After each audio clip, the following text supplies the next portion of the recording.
You're about to watch another exciting episode of the Dungeon Run, but did you know that you can actually be part of the adventure? Tune in live on Wednesday nights at 6 p.m. Pacific time, and you can make your voice heard and help determine the fate of our adventurers. Hope to see you there.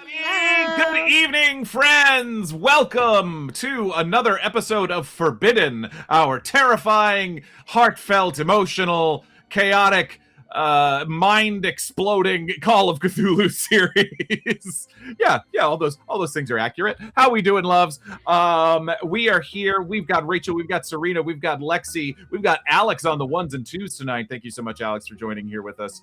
Ron sends his love. He cannot join us tonight. Send love to him. All is well. We just work and life stuff sometimes. What are you going to do? But he sends his love, and we'll do our best. We'll do our best to keep Diarmid safe. No. It'll be fine. What? No. Anyway. It's fine. He'll be sick, right?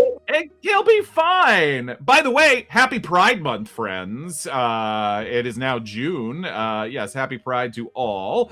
And need to make sure we send out our love to everyone celebrating for this beautiful month. This came up in the Discord. I wasn't even sure that we were going to be allowed to announce it yet, and then it has just already happened and people realized it. You can now watch old episodes of the Dungeon Run on the D&D Adventurers channel on Flex and Amazon. That is true. That deal has been in the works for a really long time. And that on some later date, I'll tell y'all about it, but we're so excited. You can watch old Heroes of Bingle episodes right now on Amazon. It's fun. We've been catching a lot of new people finding the show, and some old fans of the show rewatching it that way too. It's so much fun. So check out, if you've got the D&D Adventurers channel there on Amazon, you can find Jeff Kanata and us amazing Heroes of Bingle around the table playing some of those classic stories from 2019 and 2020. Just, a really totally normal time. But we're so excited. Yes, and thank you to those in the Discord who let me know that was happening. That was legit how I found out. That's how deals work sometimes. Anyway, what are you going to do? Let's see. Since we don't have a Ron tonight, I'm going to kick it to myself for some sponsors. But we're sponsored by Die Hard Dice, the place to go for gorgeous dice and accessories with free shipping on all orders $40 or more. They are the place to go for your favorite math rocks. Check out Regrowth. This is a new thing. It's their new line of recycled dice. You get it a little cheaper, but you get some awesome acrylic dye.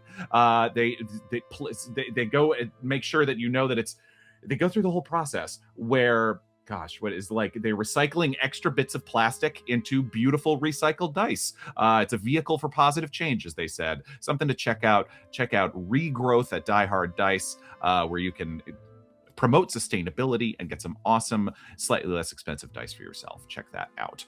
Go to dieharddice.com and use our coupon code DungeonRun, capital D, capital R, no spaces, at checkout for a discount on us. We're also sponsored by Eldritch Foundry, where imagination meets craftsmanship. Build gorgeous detailed minis for all your games, now available pre-painted. And as I love to mention, make sure to check out Bust Mode. Get bigger, boldier, and bustier. That is their language, not mine.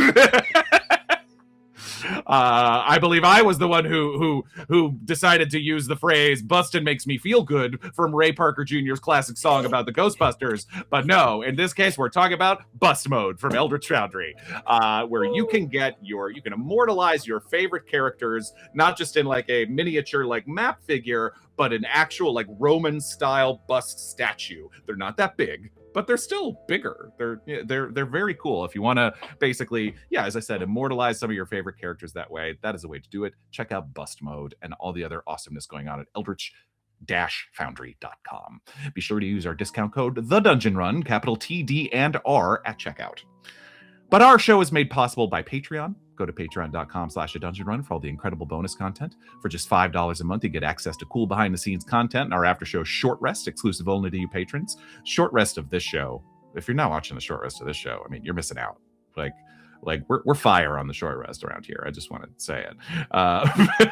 But get exclusive VODs and updates, free interactivity. There's so many rewards at all the different levels. New patron shout out. Welcome, Danny Carr. Danny Carr becoming a patron. I know, Surena.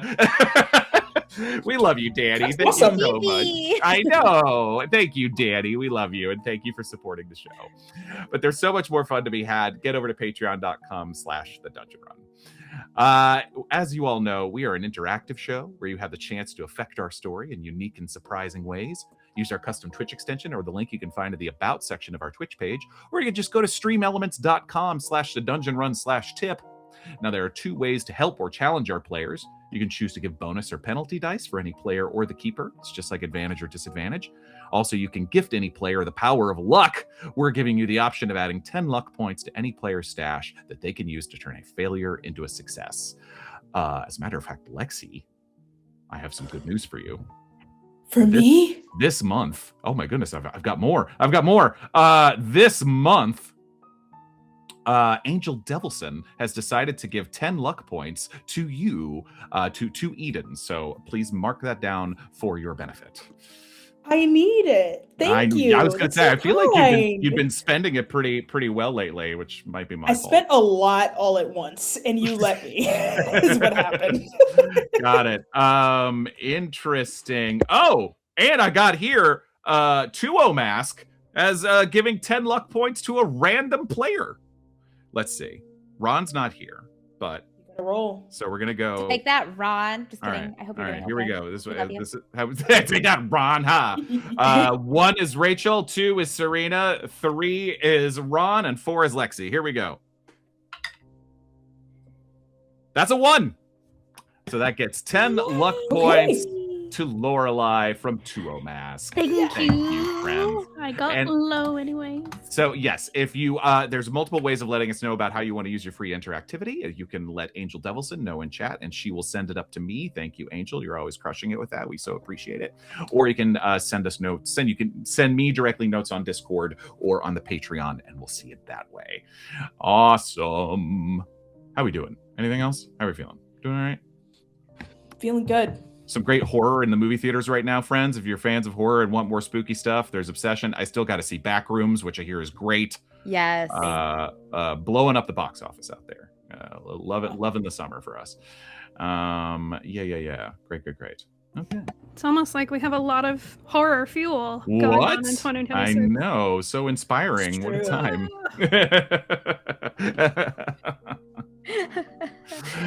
Anyway, let's get into it. All right, loved ones. I can't wait. It's so nice to see you all in chat. Alex, do me a favor. Take us into the Forbidden.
How is this? Is this better? And I'm back. Hello, loved ones. Oh, yeah. Anyway, what was I saying? Take 2. Last time we were together, new alliances were forged, new digs were found, and new arcane powers were uncovered. Waking from her strange and terrifying dream of a mysterious force and presence from somewhere or somewhen else, Charlotte discovered that she might be gaining the extrasensory ability of telekinesis, as without thinking, she psychically wrapped a blanket tight around herself when she woke up shivering. Any comfort she might take in this new ability was quickly tempered, however, as another failed sanity roll reduced Dr. Mantis to the dangerously low level of 35 out of 100. Woo! The weeks of psychological and physical stress were most certainly taking their toll. And with Josephine Lynch's warning about Charlotte's mind now being an open door that any motivated individual with the proper magical training might be able to make their way into, who could blame her for feeling a little out of sorts, a little chaotic, a little psychotic? I don't know, whatever word you want to call it. But there were other issues, as we all know. The time had come for the investigators to leave the safe and hidden confines of Dr. Harrow's back alley hospital, where they'd been holding up the last few days while the team recovered from their injuries. But with Lorelei feeling more herself and Diarmid well on his way to recovery after that savage Chid attack inside Lady Milligan's manor, the time seemed imminent to take their home base elsewhere. But not just anywhere would do, with Lorelei currently wanted for questioning by Scotland Yard, and Diarmid presumably believed dead by Lady Milligan and her strange network of allies known as Aperture Industries. It was necessary they stay out of the public eye for the time being, at least. But where to go? Who to trust? Speaking of trust, Eden also had an unfortunate reminder in her pocket of the recent betrayal she felt in the form of a telegram from the aforementioned Lady Milligan, her benefactor, mentor, and recently discovered conspirator tied up with certain mysterious dark matters, not to mention attempted murderer of Diarmid after magically hypnotizing him and summoning a trans-dimensional monster to tear him limb from limb. That Lady Milligan. Anyway, seemingly unsure what exactly Eden knew of her dark dealings, the lady had reached out, asking for Eden to join her in Glasgow at her soonest convenience, and was keen to hear a response. But this was undeniably an opportunity for Eden and the other investigators to potentially learn more about what Lady Milligan might know, or to even damage their plans in some way, or possibly even incapacitate or kill the lady herself. But nothing was certain. She'd already kept this part of herself hidden from Eden for so long. Perhaps she was still laying in wait, biding her time while Eden walked right back into her web of deception and violence. The chessboard was still so hard to decipher, so Eden remained quiet for now, and the telegram remained burning a hole in her pocket. Meanwhile, though, Lorelei's extra time resting and recuperating gave her the opportunity to do some more light reading, or dark reading, as it were, namely from the terrifying and enigmatic Book of Aben, once belonging to our late friend Memphis the Great, the tome that was rumored to have been written by a notorious mystic some 500 years ago, a potential motherlode of arcane insight and magic that might grant our team terrifying power given the proper study. But given the team's recent injuries and Charlotte's fragile mental state, protection was what Lorelei was after, and that is indeed what she found. She was able to learn a new spell called Breath of the Dark Sea, wherein she could conjure an obscuring mist from out of nowhere. But perhaps even more importantly, she was able to learn about the spell known as Mind Transfer, a horrifying incantation that could allow the caster to permanently trade minds with a target individual, perhaps to attain longer life at that individual's expense. Finding the spell made some things horrifyingly clear to Lorelei. That it seems this was the spell that Memphis the Great was attempting to cast on Harold Hawkins, and even further, that Josephine Lynch was then trying to cast on Charlotte. It was a longer spell that required multiple contested power rolls, perhaps days' worth of confusion and torment for the target. But the good news is that, now that Josephine was, well, dead, she could no longer continue the incantation. But there did indeed seem to remain some danger or vulnerability that someone or something might break through and complete the incantation and finish the horrible job that Josephine had started. They would need to keep working to find a way to stop it, and Lorelei would need to keep reading.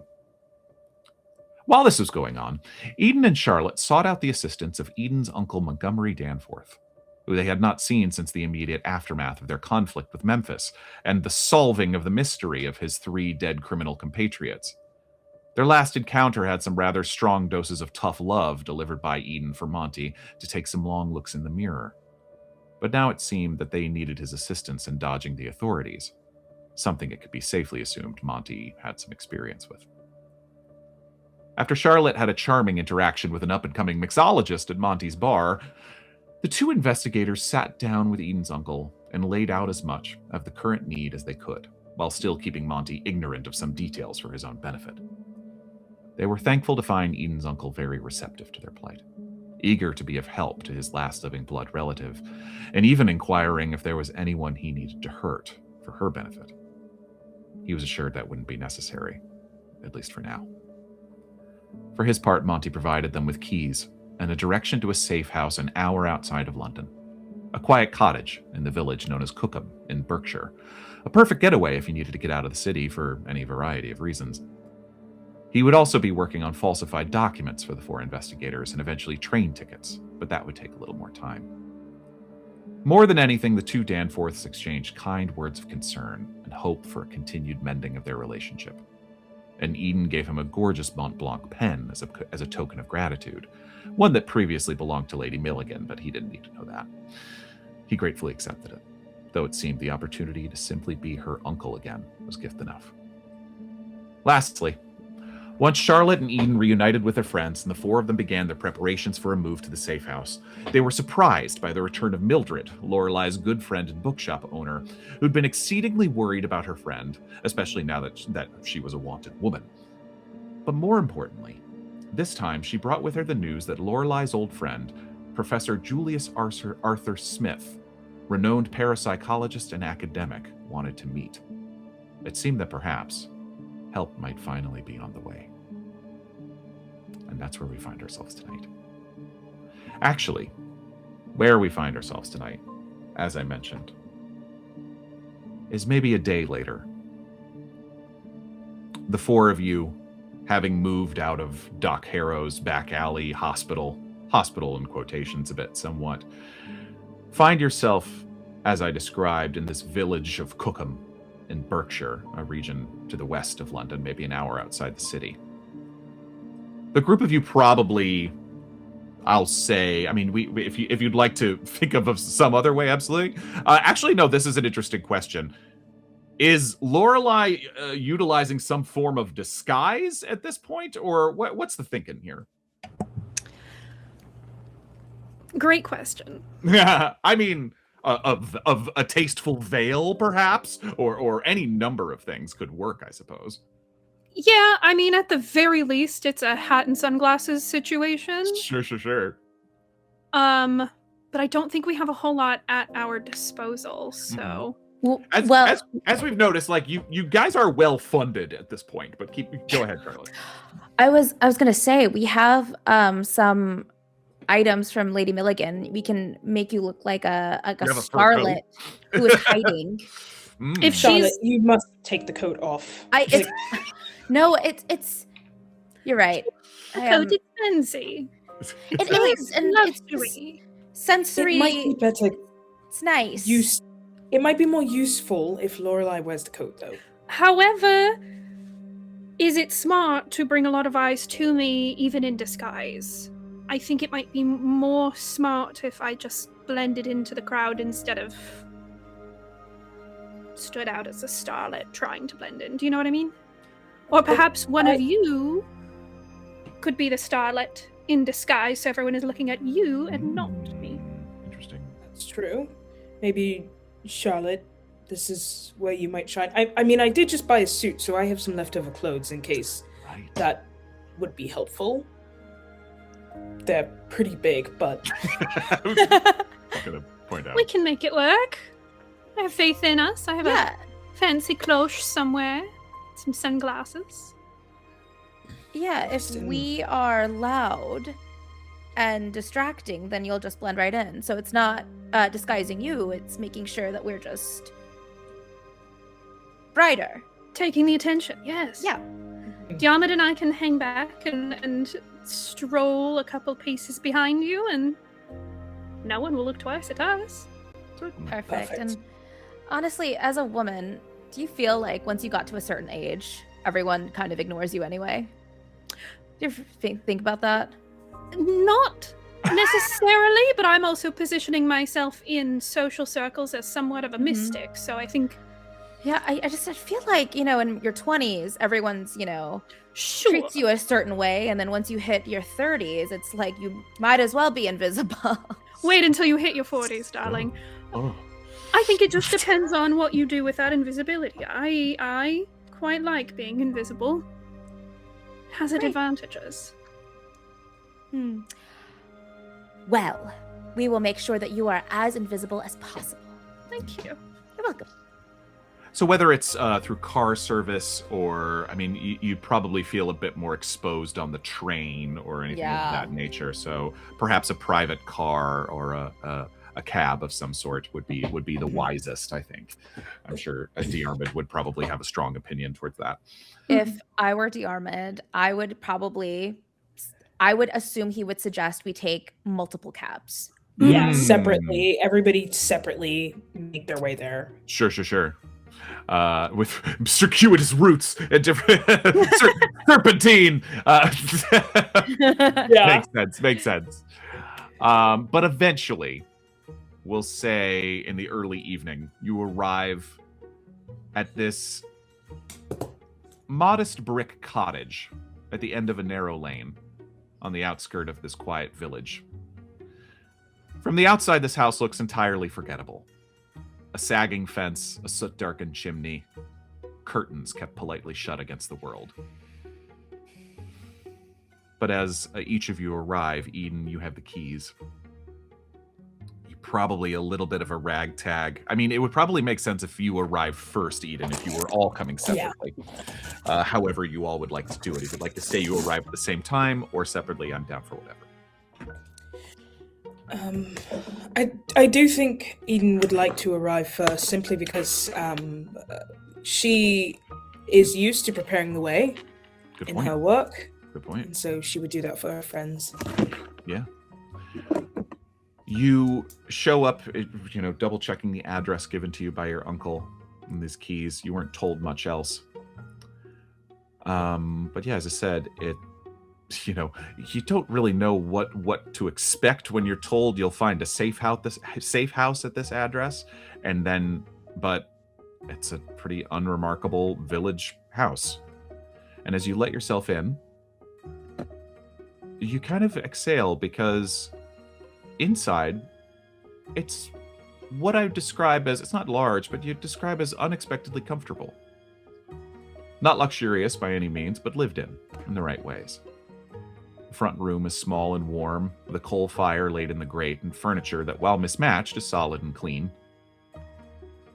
Someone has gone to the trouble of stocking the shelves with tins of food, even a little fresh bread, small bottle of decent whiskey, maybe even a decent selection of tea. You might get the sense that once he found out you were going to be here, Monty might have made some calls to make sure that you would be well taken care of. Wallpaper's faded but intact, a lamp glows softly beside an upholstered chair. The whole place smells faintly of tobacco smoke, old wood. Not unpleasant. There is an upper floor with 2 bedrooms. One being sort of a master, and a double twin bed in the other. So a larger bed in one and 2 twin in the other. But it's a modest 2-bedroom cottage. It feels less like a criminal hideaway, though, and more like the sort of place maintained by someone who understands the value of disappearing comfortably. And you do see near the door, as you walk in and put down your bags, a small note. Keep the curtains shut after dark. Village notices strangers. Cellar stick sometimes, lift then pull. Just various little touches, making sure that you are comfortable. This is your safe house.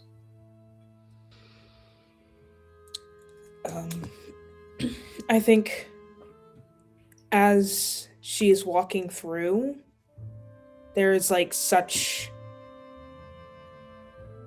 I think it's slow. I think it feels almost like a break in between what they just came from and what they're headed towards, in a way that she really doesn't know how to process. Yeah.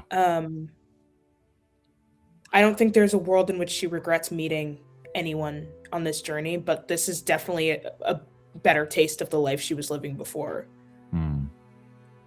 Yeah, it's almost like that's interesting because you would have been used to staying in quite nice accommodations, wouldn't you have? But while this is not unpleasant, it's almost maybe, like you said, like a transitory place, like a hotel you stay on on a layover. Mm-hmm. Where almost right away you're like, fine, this'll do, but you're not getting attached. Yeah, exactly. Is there anything else you would like to prep or do before you know your friends would arrive? I don't think so. I think she's gonna I think she will take out some of the affects from the locker that she had, like the key that Uncle Monty gave her last time. Yeah. She has like the pictures and the like writing. And I think she's just gonna pour over that. That strange file folder that seemingly belonged to your father, containing pictures of your mother, and then containing strange, confusing, obsessive maps, scribblings, things, photos. That still seems like a mystery as to what it all might mean. But somehow seems all tied together into this madness. And as you do take out your things, still sitting there as you are checking your pockets, the telegram from Lady Milligan still sits there, unresponded to as of right now. I will note, because I don't know if we talked about this last time, the only thing that you could control, the nice thing about telegrams is that Lady Milligan would be able to see where you sent it from. Right. So you would know if you were to, I'll just say this for you would certainly know that if you were to respond to it here, that would not be the wisest. Yeah, Uncle Monty said, try to limit the calls anyway. Yes, there is a phone in this cottage, but yes, to definitely be careful about using it for sure. Okay. She thinks about it. She really does. But she will wait for her friends. Wow. Okay. And then over the course of the next hour or so, everyone arrives. Diarmid is the worst off of all of you.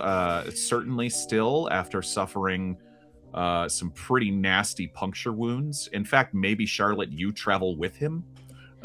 Making an odd pair as the doctor who could still, if he rips any stitches or anything were to go wrong, that would make sense. Yep. But the remainder of your friends arrives at this comfortable new, nondescript new locale.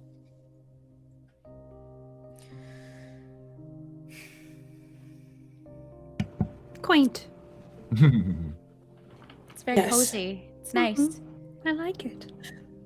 Each of you kind of shows up with your own baggage, literally and figuratively in tow. Diarmid holding his. However, I forget. You didn't bring the Tommy gun chest or something, but he's probably transferred it into a more nondescript carrying case of something like that. I feel like we said a guitar case or something. I think it was a guitar case. That's very, very El Mariachi 90s Robert Rodriguez. If some people get that reference, some of our younger viewers will have no idea what I'm talking about, and that's fine. Gotta love Robert Rodriguez. Indeed. But yes, each of you kind of having, and Lorelei showing up with your multitude of books. Some creepier than others. Some made out of questionable. Some fleshier than others. Shark? Fleshier than others? It's just shark. Shark? It Question mark? Shark. Uh-huh. Sure. That's what we're going to call it, because I'm not going to accept anything else. Lorelei, there does seem to be tea. If you would like to get started reading, or Yes, I would anything like love that. to keep reading, actually, if we are able. Not too much reading, just enough reading. We should time your readings. Yes, oh, Hmm. very smart. Put a little alarm or something. I like that, yes. And thankfully I have all of you here, just in case, Yeah. seizures, strokes, whatever it was, I don't know. Yeah. Yes. I think that we should just maybe somehow, if there's another way that you can let us know you're reading something that might be dangerous, that way. Like a code word. Yes, exactly. Ooh, what's a good code word? A code phrase. We did last time say flesh book friends, which... Oh, yes. How our could I have FF forgotten? FBF. I did forget somehow. Horrible. It is But pretty bad. Up to you. Up to you. Effective. Trying to think of something that wouldn't, immediately tip off someone who heard it, because I think saying flesh book friends might Oh, yes. be a little weird. You could say you're taking the long ride. You're taking the, something Let's like do that. Let's do that. I'm going to take the long ride. There we go. Ooh. Right now, though, I'm gonna go put some. Oh, in the fireplace. that was serious. Right now. Okay, Very yes. cold. Yes. Yes. Literally. Start the fireplace, get some tea, and then I'm going to long road, Get cozy and cozy, and read a book made of questionable things. So this is it for a little bit, huh? Until we gather our senses and go to the island. Yes. This may be the calm before the storm. That's what I was for us. thinking. Because we don't know what is gonna await us there. We just know a business owns it. We know Lady Milligan, has connections or / owns it. or is at least part of the consortium that owns it, at least. Yeah. So we don't really know what we're walking into. And I'm sure they will know Yes. when we're there, because if people very rarely go to this island and 4 strangers ask for a ferry, it will get back to them, I'm sure. Oh, Mm-hmm. I didn't even think that.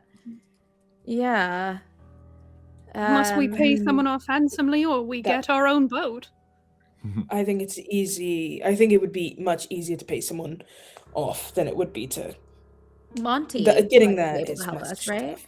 Yeah, we should perhaps speak to Monty about this. You do About know getting that, it. yes, you do know that, I believe what Monty had said Yes. is that it would be about a week Yes. for him to produce the falsified documents for each of you, and which would then be needed to buy the tickets, yes, Yes. to get you up there.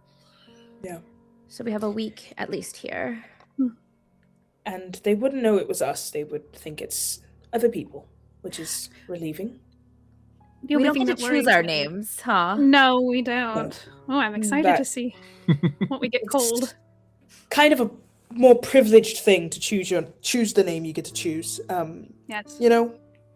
That makes Versus, I was going to say, Eden, yeah, you remember that Monty had asked you to give him very short descriptions of each of you. And you're like, the Yep. thought of like, what name would he give woman 40s fancy?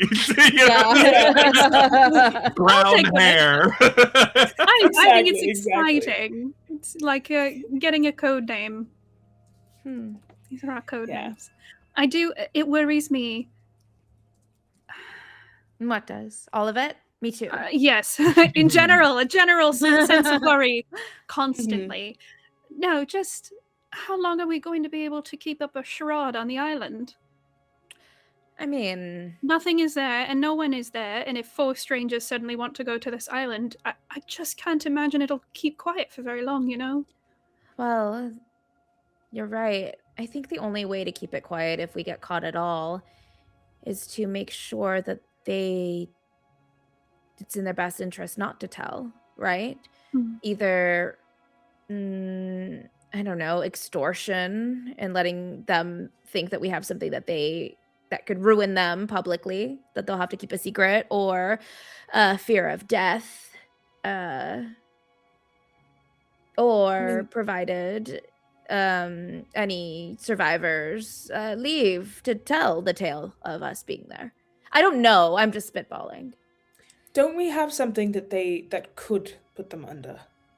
Don't even just the connection to Lady Milligan is enough to just with everything that's been going on. Oh, we in have London. the deed or the business documents. Yes, we can connect her to what was happening in London through the fact that we were able to be in two places at once is something that a lot of criminals would like to have, but it makes us more verifiable witnesses against her. Then, when Monty brings over the passports, it might be a good idea for us to create sort of a fail-safe. If something happens to us, then Monty can release this evidence to the press, to someone as leverage. Because if we have the documents with us there, Yes. they could just take it from us, and we are not in a good You're space. very right. And I have an idea. Yeah. As a socialite, and as someone who was throwing all of these parties, like I said, sometimes it pays to be invisible and strange at the same time. Morgan, I think I had talked to you about this already. I wanted to reach out through all my contacts from my seances and my antiquing and see if I could get any dirt on Lady Milligan.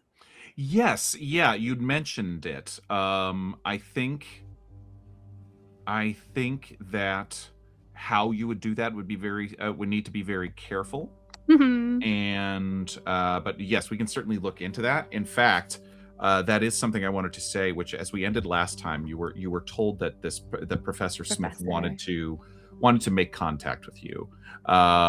In fact, even though we sort of ended that scene at the end of last week, let's talk about, like, you would perhaps have set a time and a place of safe meeting. You know that perhaps he might be one of the people in order to talk to about that. Okay. Because as I think I reminded you all at the end of last episode, that he might particularly be a good resource for that, because how you both met is he is a known disprover of charlatans. Yes, where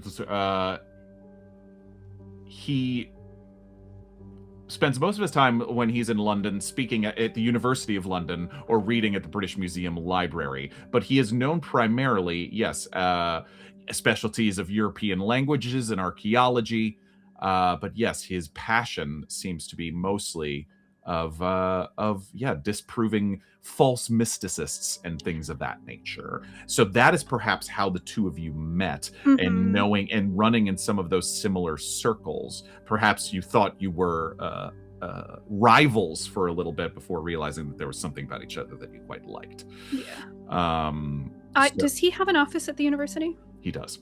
Okay. I think I would have arranged to meet him in his office, somewhere where we could be private. Love that. We can say that that's set to happen on the next day or something, if you like, that to travel into London or something. But yes, to set that date.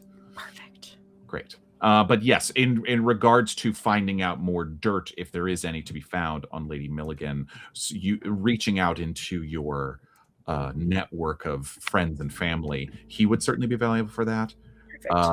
There is, as we've talked about, there is always Waleed's family, who are well-to-do in their own right, but certainly you would know loyal to you. If you wanted to broach that, you could. Yeah. Yes. I do want to go see them at some point. But yes, in terms of searching for any dirt, I don't know that Charlotte would know anything like this. And Lorelei, you've been out of the game for a bit. I'm not sure that you would know anything more that you already do, which is that, Lady Milligan's air and vibe, for lack of a better term, is one of strength, is one of steadfastness. There is a little bit of an air of mystery about her, just because as there might be of any woman who is steadfastly unmarried, rich, seemingly very much involved, but also you can tell does quite well in staying out of headlines. Would we know at all how she got her wealth at all? Through family, through her lineage. Gotcha. Yes, she's old money. Old for sure. money. Yes. Okay. Yes. But yeah, in fact, I guess, Eden, you might be able to make this connection in terms of, that what Lady Milligan values most is probably privacy and discretion. Mm-hmm. If you were looking to hit someone where it hurts, there is that. Do with that what you will. Fail safe. Good. I mean, I do think that's a good option. I almost wonder. I feel as though, you were truly her closest confidant for a while. Genuinely. And I almost wonder if there's something that you know without knowing it. And that is why part of the reason why she is so eager to get you back in her circle. I could see that as being true, but I was always protection and comfort through protection for Lady Milligan. She had friends, very few, but she did have people she could go to with secrets, and I learned through observation and through being there for so many years. But to Lorelei's point, you were there when she wasn't putting on the facade as Lady Milligan. You were there when she was, walking to grab a snack in the kitchen or doing, dishes. Or, I mean, I'm sure she doesn't do her own dishes. No, she does not. But yeah, you observed her and were with her during her most private moments. And I mean, she's good, but I mean, she wouldn't, I don't know if she would think to hide anything in front of you, really. No one is foolproof. Right. And there's probably something. And then Charlotte kind of walks up to Eden. Uh-huh. And kind of like puts her hand, like her fingers right on like her forehead. Yeah. There's something in here, probably, that you're not even aware of. Maybe, Can we hypnotize you and find out? Do you know a hypnotist? Do I know a hypnotist? Do you know hypnotism, Lorelei? I don't know. It feels like something I might. It does feel like something you would know. It does feel like something you would know, doesn't it? Can we say I'm a hypnotist? I think I don't know about that. Uncle Monty. I think Uncle Monty would be rich, upset if I called women. those people, but I think a hypnotist would be okay. Think about rich socialite women who want to be entertained at a party in the 1920s. Mm-hmm. No, for sure. It's ghosts and it's magic. I agree. I can fix I'm the just ghost. trying to think. I think this needs to be a roll, and I'm just trying to pitch me a roll. Would this be an appearance check, or like alternatively, hypnotism with a fail-safe of I think it's a no roll. Like memory regression psychology with my 50% psychology. Okay. So I could just be doing some mentalist shenanigans, and I could just do a generic intelligence check. I think yes, Call of Cthulhu does allow for what they call a no roll, a KNOW roll with intelligence, and that's just a straight intelligence check. I do think the odds are that you do. So just with a regular success, I think you would. So give me an intelligence roll, please. Oh, with my 80 intelligence. I guess Okay, I brag. will. Okay, brag. Yeah, me too, dude. 31. Okay, that's a hard success for sure. You do know a hypnotist that you had perhaps met at parties and things of this nature. Give me a moment. But yes, I think absolutely that you could. I love this. We've creating a hypnotist out of whole and you there, what's your specialty? You there. Hypnotist. You with the We're pocket friends. punch. We're friends, That's right? right. Yes, you. All right, give me a second. I mean, what kind of role would it be if I was to try it? Oh, if you were to try hypnotizing. Between my knowledge roll, the fact that would have to be occult for sure. I was gonna say, I also, like, between all of these things, between my knowledge roll, being at all of these parties, my wait, hang on, my knowledge of the mind transfer spell, I got a lot of knowledge about how to access the mind right now. Okay. With a hard occult roll, a hard success. Okay. I think that you think you could. I think that I think that you think you I think that you Try think. I think that you think that you remember this woman. This Okay. Philippa Cox is her name. Philippa Cox. I'm sorry, what? Philippa. Philippa Cox. Got it. Thank you. Cox. Mm-hmm. Don't do that to me. I just created this person. I'm Serena Marie. sorry. I didn't do anything. I'm innocent. Do I need to change your last name? Is that the kind of game this is tonight? We're What fine. about it? Good. What about it? You can. We're I fine. mean, Morgan, you should let it happen because you get to give us fake names later. Exactly. Oh. Don't be mean. I will cry. Oh, that door's open now, baby. Oh, absolutely. Oh my God. Okay. Yes, with a hard success on an occult roll, you are fairly certain that you've probably seen it done a multitude of ways. Yes, there's the odd pocket watch dangling. There's also candles. There's also anything that reflects light. It's really just getting a person into a dissociative state. So That's true. I love this. This is I love this table so much. I can only prep so much, and then I'm like, who knows what they're gonna do? They might decide to hypnotize each other. Yes, crystals. Crystals are a good one. Yes, of course. Absolutely. Okay, love this. So yes, over the course of as we're talking about it, and Charlotte presents this idea of that perhaps Eden, you might even know something. You might know something without knowing it. All right, Lorelei. Roll me an occult roll, please. Okay. Surena, I will say that Dungeon Speedrun has given you 10 luck points. Thank you, Dungeon Speedrun. Whoop, whoop. It's for bullying. You were out of bonus die, and he has given you one of those as well. So you have one of those to work on now too. Do I have any bonus die?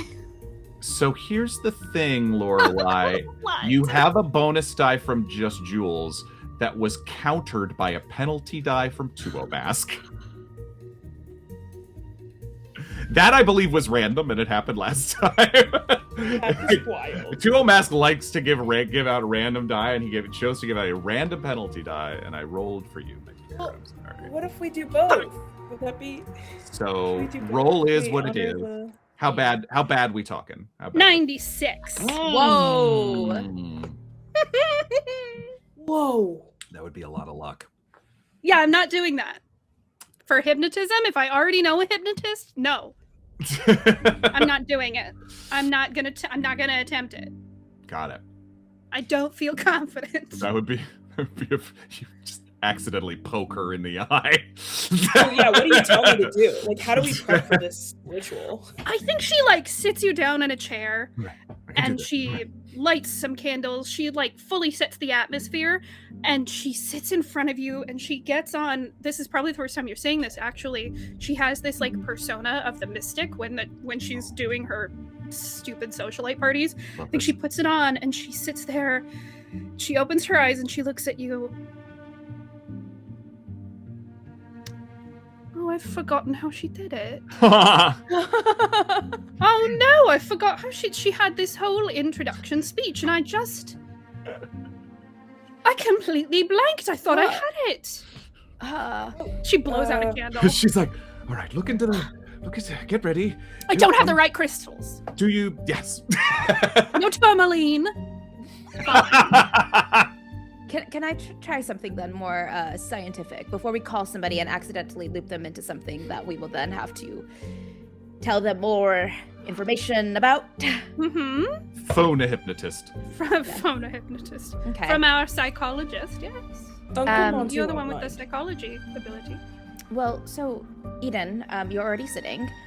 I'm gonna pull the chair that Lorelei had faced Eden closer. So Stay there, Eden, and everyone takes their turn sitting in front of you. Yeah. But I scoot closer so that our knees are touching. Okay. Just so you have contact. And I'm gonna have you close your eyes. Okay. Yep. All right. So you feel the contact of our legs touching? This is your anchor. Your anchor. Remember this anchor. Remember that I'm here with you. Okay? Right. Yes. How long do I have to keep my eyes Just keep your eyes closed. Keep your eyes Okay. closed. This will only take a second, okay? Okay. I need you to imagine a staircase. You imagine it? Do you see it? Yes. I need you to walk down that staircase. Feel the steps under your feet. 1, 2, 3, 4, 5. You are descending into the stairs, into the dark. Suddenly, you open the door, and you're home. Do you remember what your home looks like?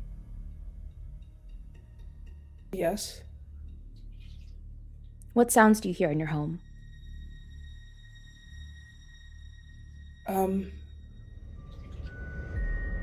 I can hear the neighbors' kids out front being terrible at playing baseball.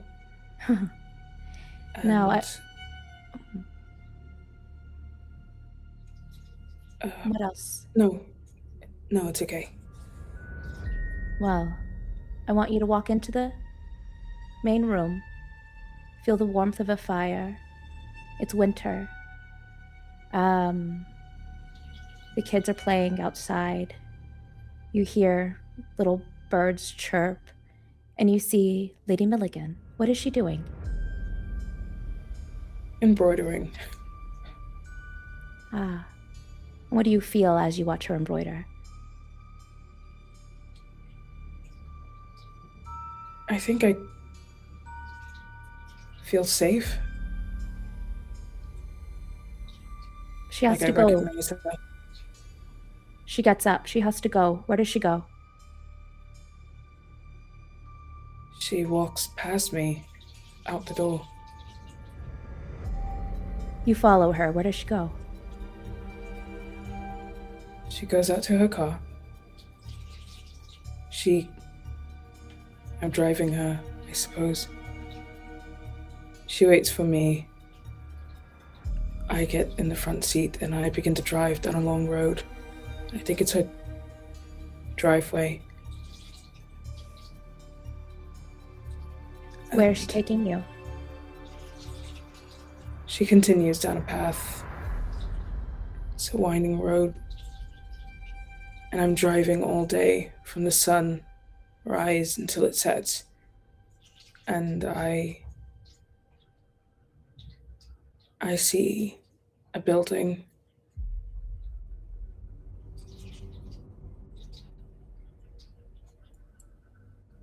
What does this building look like? Do you remember anybody entering the building? Morgan, I need to know what this building looks like.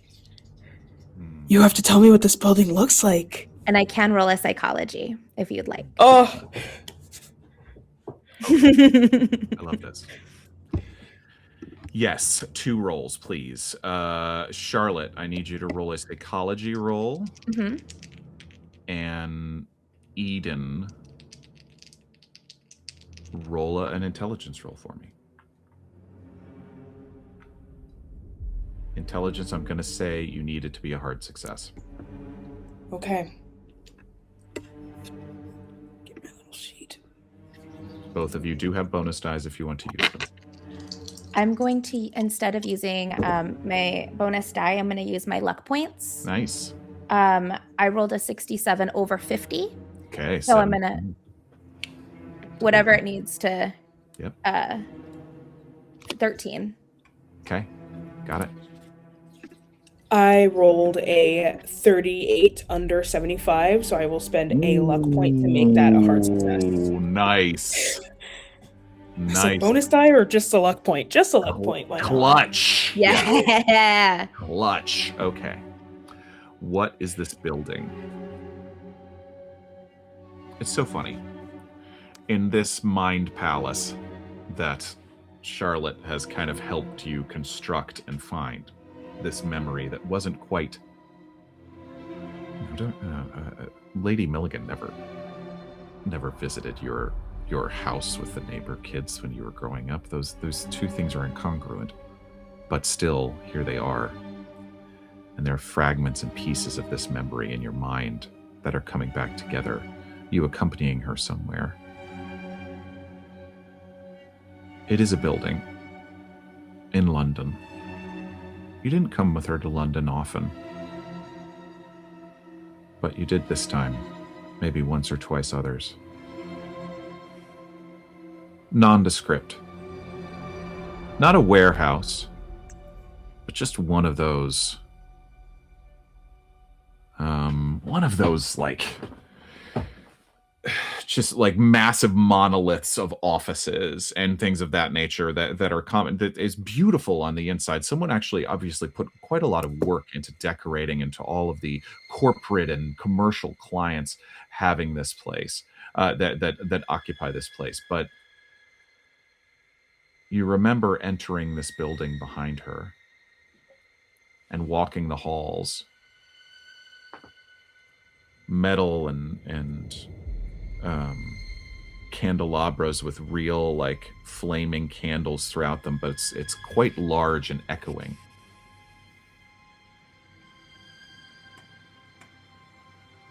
And she made you stay outside.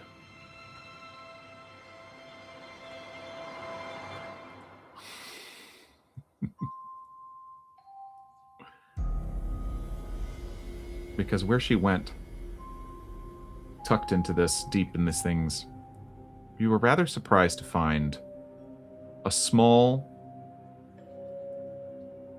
but well-appointed looking doctor's office.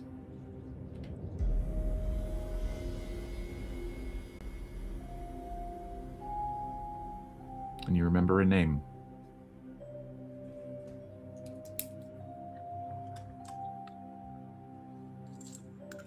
Name on the doctor's office was Fletcher.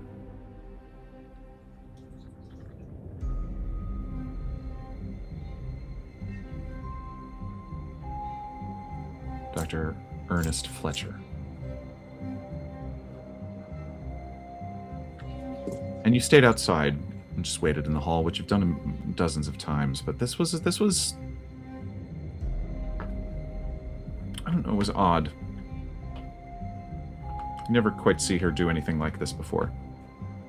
And normally, you know, if it was a pickup or something like that, she would just have you or someone else or any number of other servants or hirers do it. But no, this one she went on her own. Totally on her own into this doctor's office.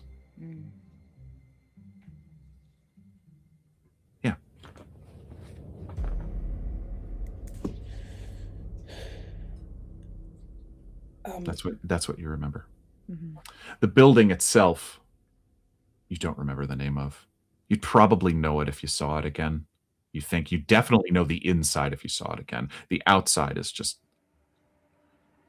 it's like those parts of Chicago or those parts from the buildings from the late 19th century that was just sort of like, I was just walking around downtown Cleveland a few weeks ago, and it's like this too, because it had a very big, booming time in the late 19th century. And it was like sometimes the most impressive thing it felt like you do in that time was just build a massive concrete thing with a lot of windows. And it's just a big ass rectangle. And it was like, see, my rectangle is massive. Yep. kind of one of those. Absolutely. Is that too specific? Late 19th century feels. Yeah. No, I get you. But beautifully appointed on the inside, as I said. And all kinds of businesses and what have you inside this place. But yes, tucked back within it, a small doctor's office. But all you saw was a posh-looking waiting room. So, Eden hasn't said those things yet, but as they are coming out of it, or as I see the rapid eye movement. Yes, with your psychology, with your successful psychology roll. Yes, please keep going. I say, now the things that we experience in our memories are always there. Pictures, voices, images. They all sit inside of our memory. And so we're going to walk out now, and you're going to hold on to what you remember. You're going to hold on to it very tightly as you climb up the stairs. 5, 4, 3, 2, 1. I snap, but it's a better snap because I can't snap. Snap! Lorelei, you've been watching this entire time, and it basically the idea of hypnotism had come to you, but then watching all of this happen, and it was like the three of you almost created a small circle amongst the three of you. And even though it wasn't magic strictly speaking, there was something heavy in the air in this moment. But yes, and you watch as Eden seemingly comes out of it. Good morning. That was strange. It's just a memory regression exercise. I learned it in medical school. It's actually the first time I've ever done it on non-student. So, Did it work? did you see something?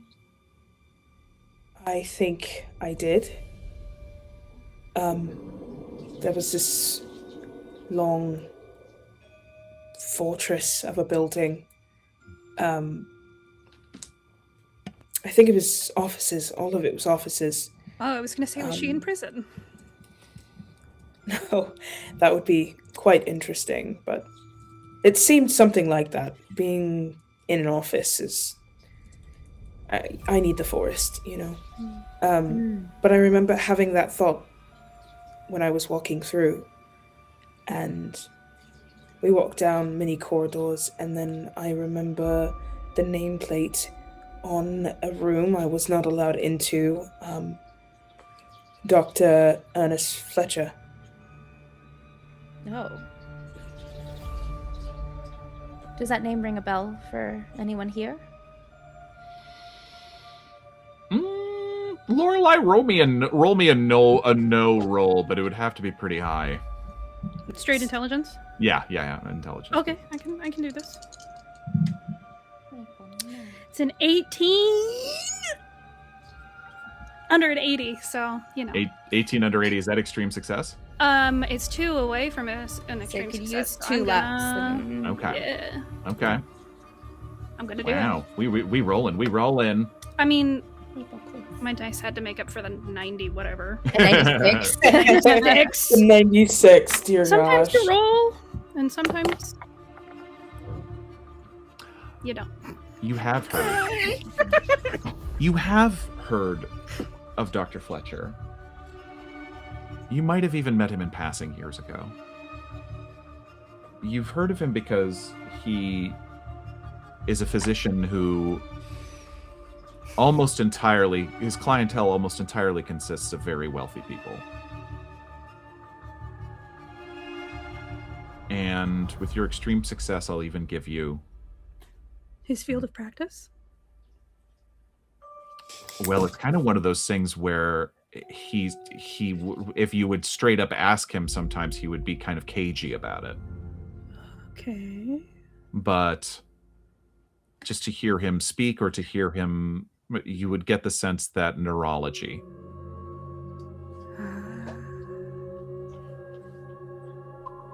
He's a brain surgeon. I don't know how you did that, but it actually got us what we needed. It was just an experiment, and I'm glad it worked. Mines are interesting. They're strange.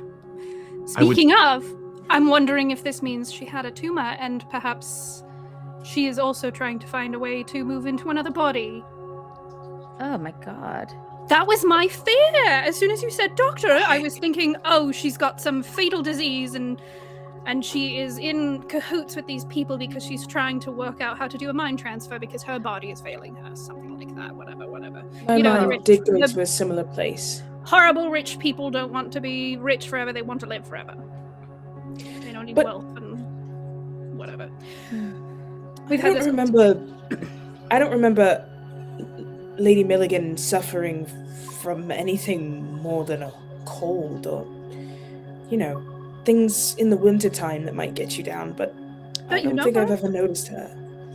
And Yes, but I also think- wouldn't throw out the possibility that whoever this Ernest Fletcher is also connected to whatever is happening. It seems like a wealthy network of people, so I wouldn't be surprised if... You know, it would be absolutely horrible, and I'm so sorry to put this out there, but you know me, I've got my conspiracy theory hat on.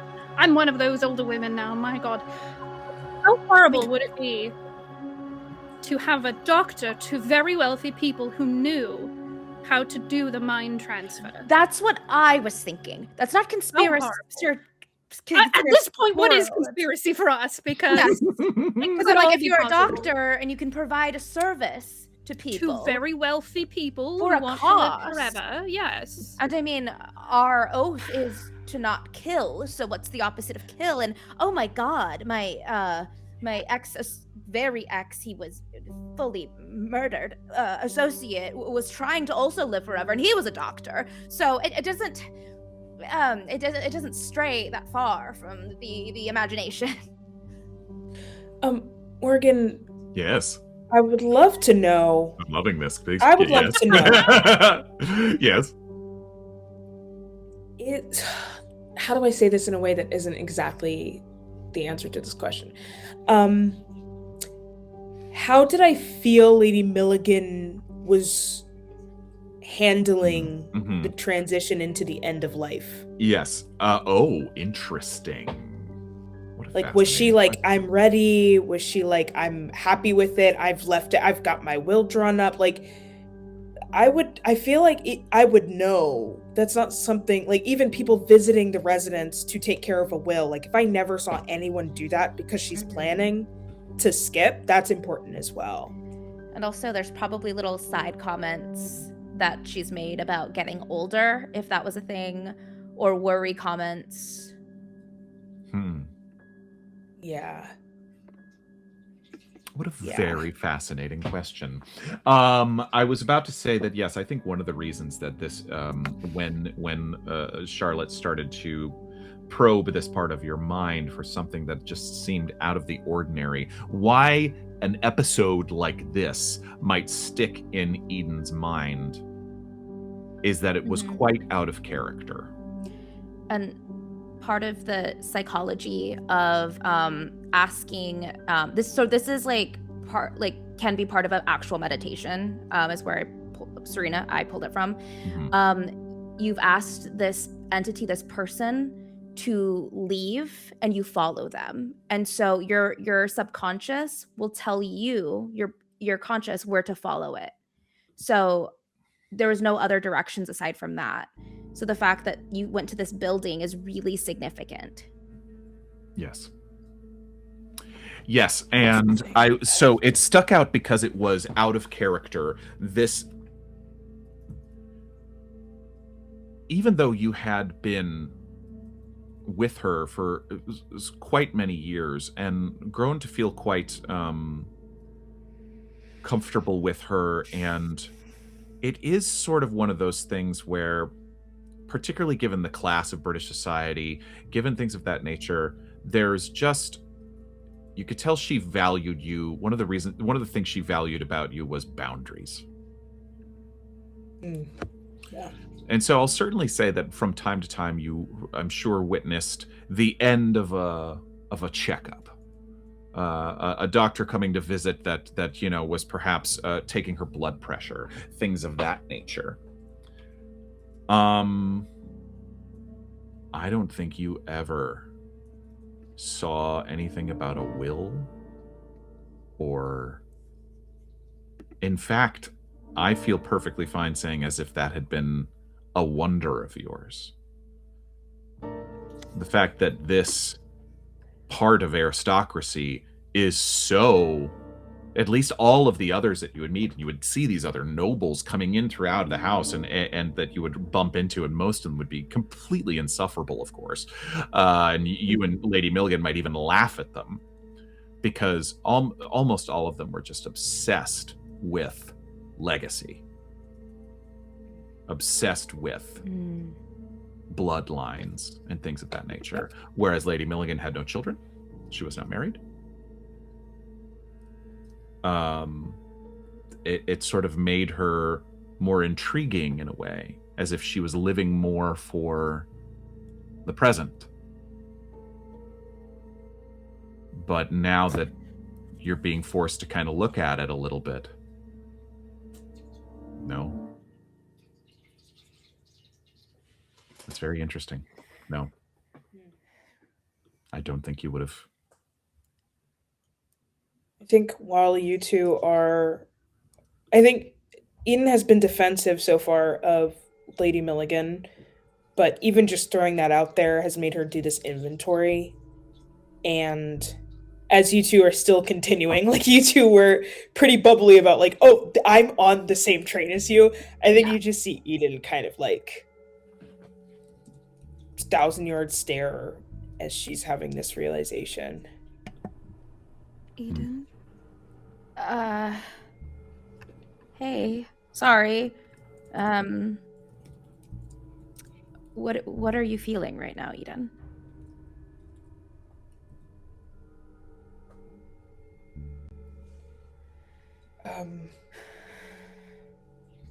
I think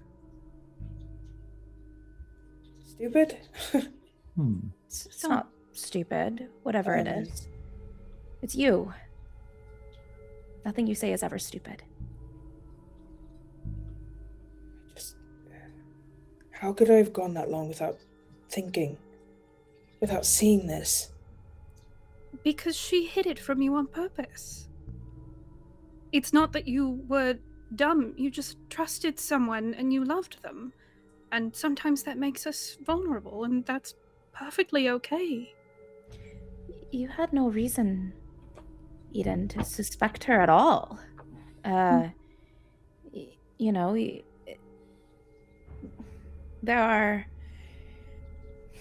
can't beat yourself up for not seeing the things that people hide from you. Yes, well said. Do you know when she found me? Have I told you the story? I don't recall.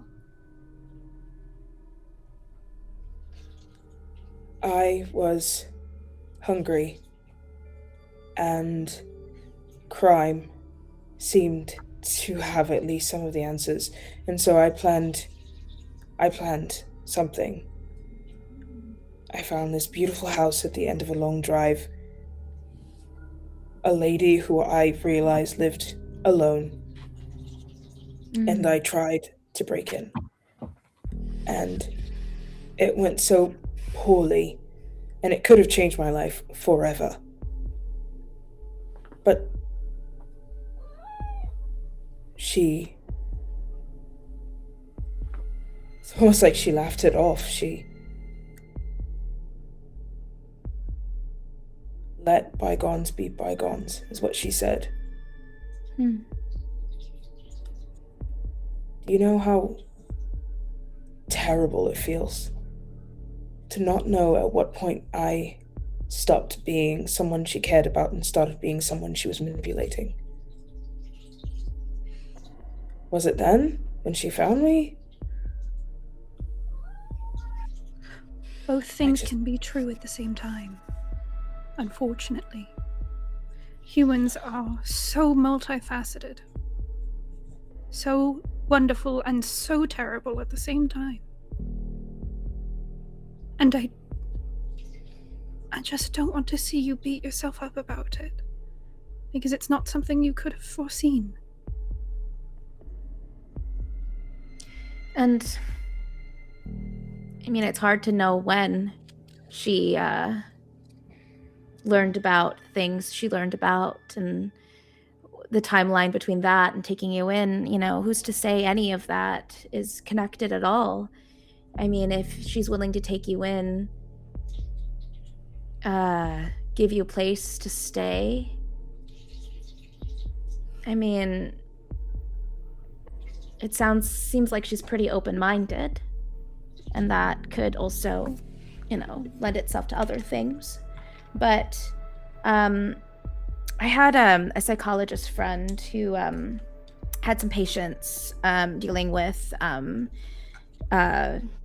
different types of like narcissistic abuse, like in all of that horrible manipulation. And one of the things that really stuck with me is that there are different truths that occur, and they occur at the same time.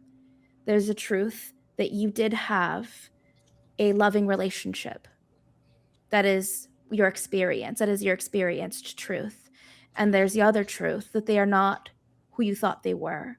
Those truths, while uncomfortable, exist at the same time. Now, for you to believe the other truth would cause the discarding of the truth that you know, which you weren't able to do because you didn't know. So you can't be mad at yourself for choosing the reality that yours presented to you, because that's the only reality that exists. Does that make sense? Yes. Yeah. It does. I'm sorry. It doesn't make it hurt less. It doesn't make it affect you less.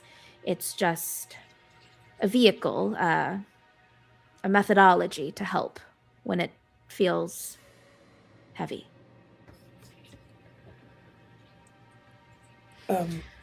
Would you like some whiskey? I think so. Yeah. Okay. I think I'm gonna sit around and feel hurt about this for maybe a few more hours, and until Diarmid starts feeling better and he can do something stupid and I can laugh at that instead. Sounds really good. Oh gosh, Diarmid he's finally sleeping though. That's pretty good. Thank goodness, he has a lot of healing to do. He is a Yes. Are we giving Diarmid the master bedroom for the time being? Yeah. He's probably like, absolutely. Yes, and also he's. Played out. I'm just gonna say that he snores. He's like, oh, Yeah. right? I think Ron would be okay with us I agree.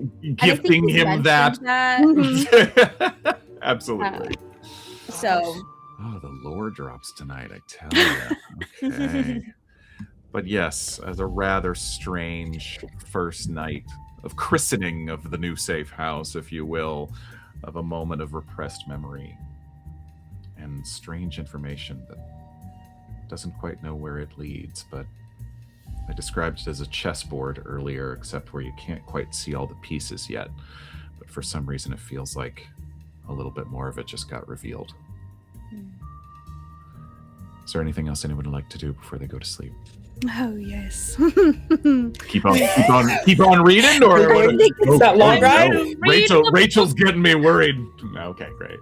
Yes, absolutely. Lorelei's probably gonna get her tea and maybe spike it a little bit and go sit next to Eden and crack open the book. Yeah, and Eden, you probably still have a little bit of PTSD from the last time she read that book in front of you. So I think it was just sort of like, you good? Yeah, yeah, That's exactly. definitely why she's sitting next to Eden, because Hey. she's like, this is a person that's gonna like notice if I'm losing it, and will. Yep. Yeah. Make it right. Yes, absolutely. Help me. Okay, yeah. Let's learn some spells. It continues to take you more time. I don't think within this one evening if you'll be able to learn anything more, just more details again about the kinds of spells that were being studied and apparently learned by Memphis and I other. have Yes. a specific thing that I want to start looking for. Okay. Is there any? It was written by Aben. Mhm. Are there any personal writings? Are there any like in the margin notes that he would have made? I want to get a feel for who this person is. And I think instead of sitting down and just poring intensely over one book, she's gonna mix between the two, because I think she's trying to figure out some backstory of Aben. Interesting. And I wonder if he is mentioned in the like history of witches at all, Got it. or Got history it. of witchcraft. Okay, great. I'm going to make note of that, and some of that we're going to answer at a later time, but I will say with this reading, Okay. as you're looking specifically for some things, something about it seems oddly meticulous and frantic. It's quite a combination. So while his writing does at times, this does seem to be a bit of a flawed translation, and so there are times where it's as if it's like going off in a direction, but you're like, I'm not sure that's exactly what it means. And then after time, you do find in one section with this more that you're learning as you're continuing to comb through these spells, you think you reach another section beyond the ones where you found the mind transfer spell. And though again, I don't think you could learn this just in one night, you find a rather disturbing subsection of the book pertaining to, and this is the thing where you realize it maybe have a slight flawed translation. You see reference to something, name jumps out at you. Yok Zathoth. Oh, yuck. Y-O-K. Okay. And it seems that with time, Aben had cultivated even potentially the ability to try to directly contact Yok Zathoth. Okay, cool. They were best friend pen pals. Little thing about Rachel, I'm an absolute heathen when I read books, and I read the last page Yes. before I fully start it. Great. What's the last page in the book? Oh, that's a fascinating question. What's back there?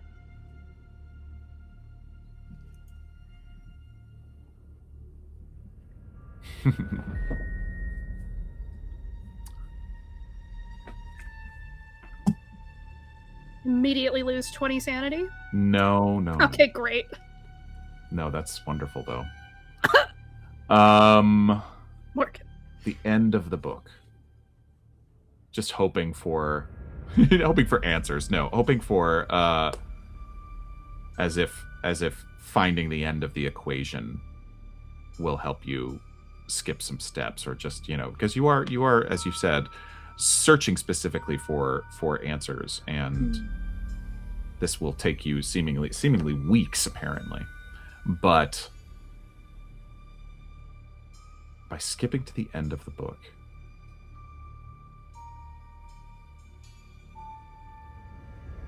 you find a kind of haunting passage that doesn't really come to any kind of clear, satisfying end. But it's oddly personal. Clearly written by Aben himself. Give me a moment.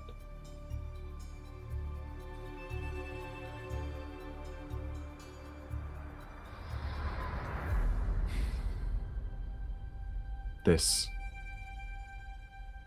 description and this sense of this man,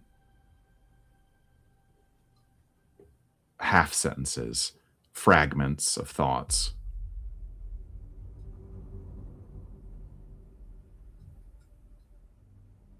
descriptions of darkness. It almost takes you a moment because, again, you're reading a translation, but then it sounds like metaphorical darkness at first, but then you realize he's describing real, actual, moving darkness.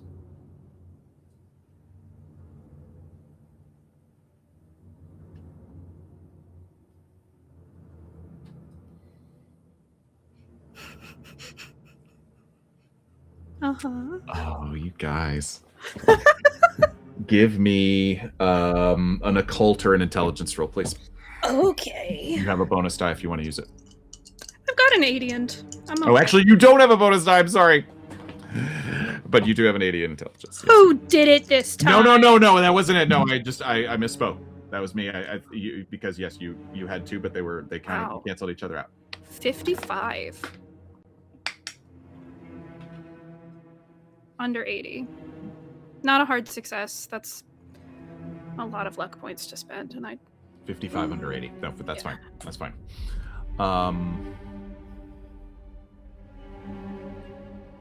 Descriptions of long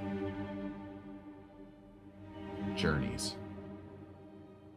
Some physical, some not. Much study, much meditation.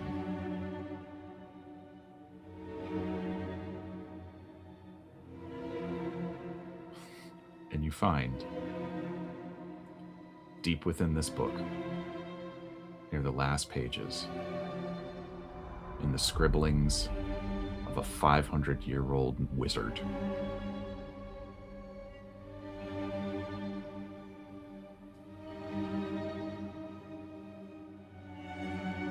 Charlotte, Hello. what was one of the pieces of jewelry you were wearing? I was wearing, I believe it was a necklace. Mm-hmm. Just a gold necklace with, let's say, I don't think we really described it, with an amethyst jewel. Are you saying I was right? Are you saying that when I was all conspiracy theory hat and I was saying, oh, wouldn't it be so weird if that funky old man that you saw in the dream, or you were in the dream, was Aben and he was trying to come into the future and take your brain? Are you saying I was right? Every now and then. Oh, no. I promise I'll maybe I'll do a Patreon post where I show you guys my notes from months ago. Every now and then my players get some things very right. You find at the end of this book, as almost an afterthought, what do you call it? Just apropos of nothing in the midst of this description. You find a description of a shimmering gold and amethyst necklace. How he feels himself wearing it, but not wearing it. How he feels cold.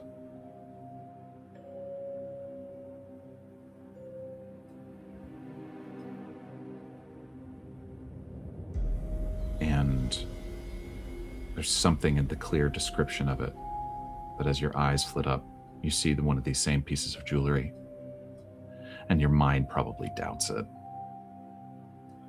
But there's something very clearly distinct. Maybe the cut of the gem or some kind of etching in the gold that you find in this 500-year-old book.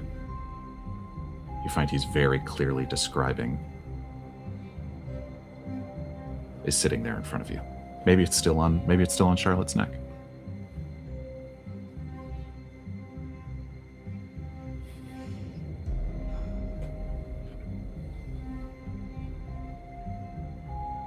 Do I get, from reading this, from reading everything I've read so far,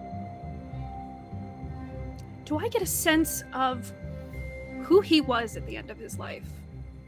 Beyond just kind of losing his grip. Who is he?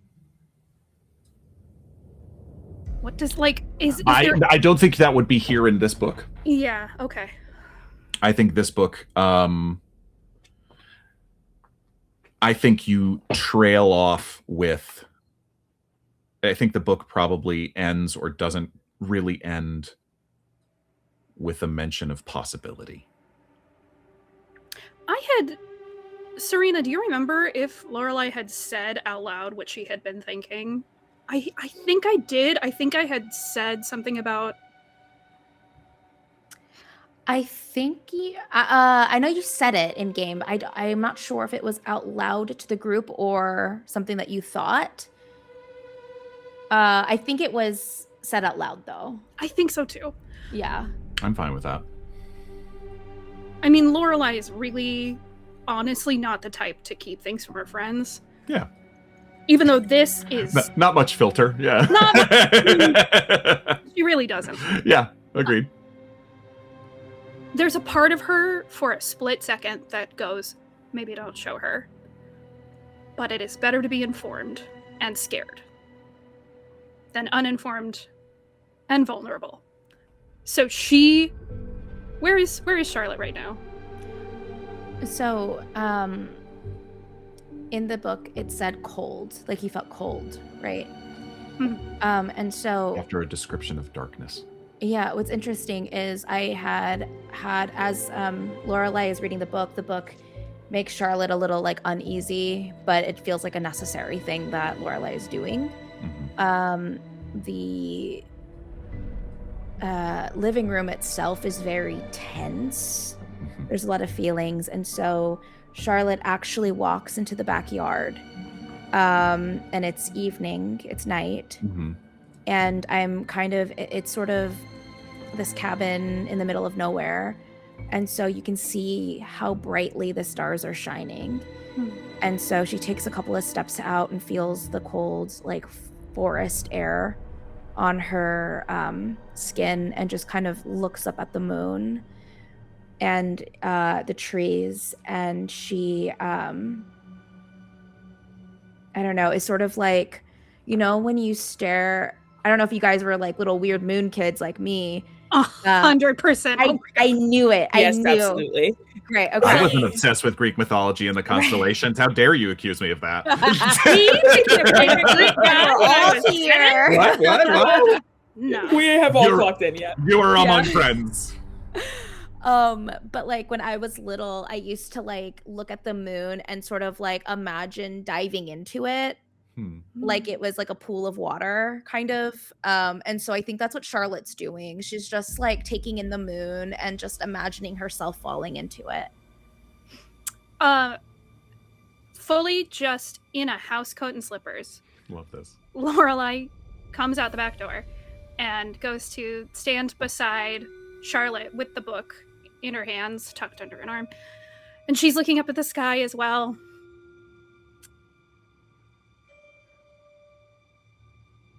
I don't want to keep this from you. Oh, hi. Sorry. Oh, I should have... Right. I just kind of entered into the conversation. I was already having the conversation in my head. I skipped to the end of the book. And I was reading... The shark book, or? The shark book, yes. It's actually the wood book. The wood The book. shark book's the other one. Oh, the little scribblings of Aben, or Yes. yes. The Aben's book. No, Aben's book is the book of Aben is actually the one bound with that dark, misshapen wood that feels almost Right, like yes. like desiccated. It feels like there's a good book and there's a bad book. I mean, they're They're both both bad. Yeah. I don't know. Whatever. Probably one of them's fine. One is probably they're both bad to look at. One feels bad to bad to touch. touch. Yes. Yeah, got it. Wood book. Yeah, no. Wood book. Wood book. Wood book, not flesh book. Mhm.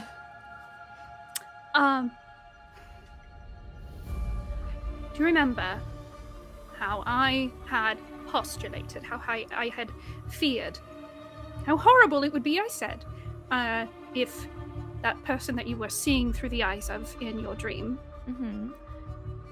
if it was Aben, the man who wrote this book, the powerful 500-year-old wizard.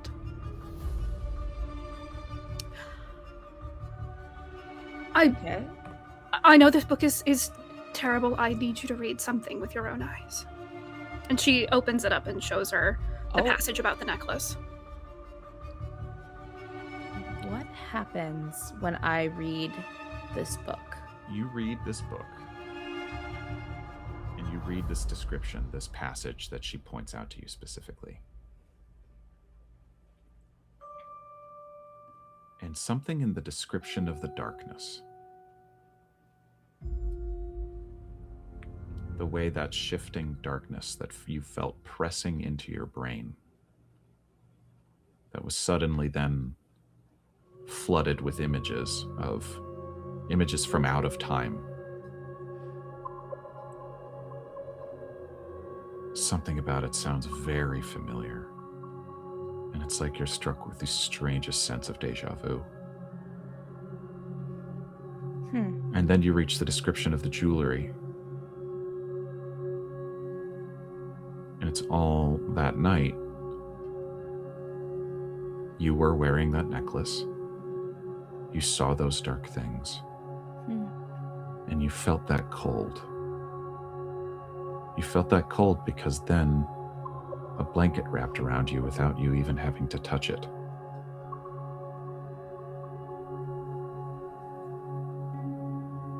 Deja vu.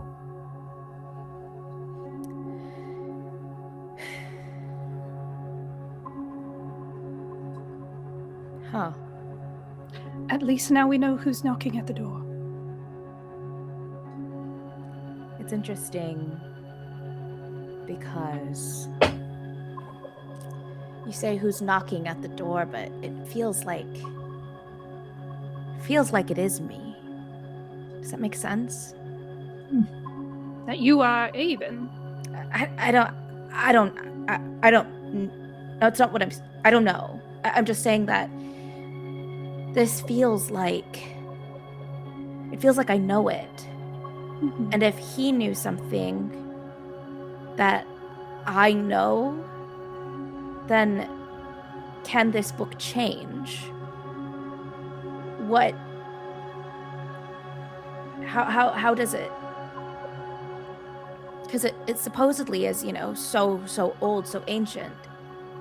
But it mentions me, or mentions this moment. So who's to say that I'm not Aben, or Aben is not going to be me, or I was Aben, or Aben is coming through me, or I don't know. Does any of that make sense? Because I don't. It does. It could be any number of things at this point. I'm almost wondering if it's just that this truly happened in his time, and even if I would have read this when we first got it, it would have still had the description of the necklace, and it would have happened regardless, because fate is Right. fate. It's fate. And he's just looking through a window. Or I don't, who knows? or it is. You don't have like you need to know things, but you don't. Would you be able to recall things if they changed? I believe so. I have such a desire for knowledge at this moment that if any of the knowledge that I knew changed, I have read this same thing 3 times. I've committed it to memory. If it changed, I think I would know. So I think, what if? Let me know if this sounds, I think I know where you're going.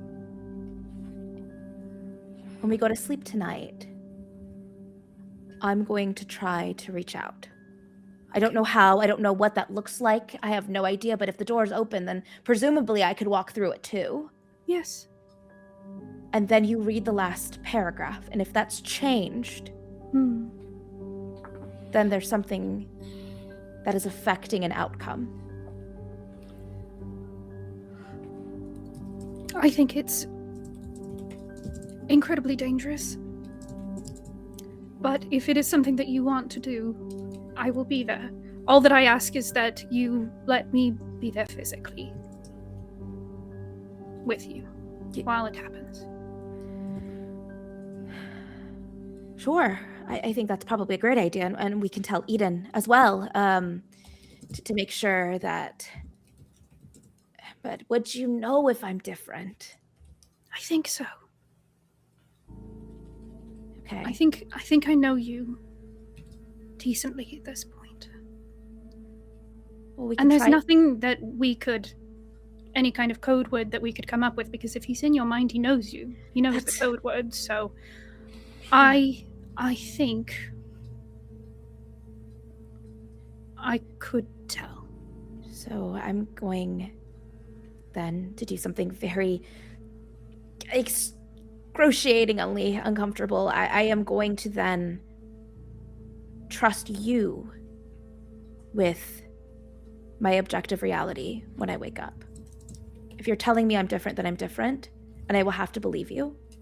Okay. But you will have to know. Yes.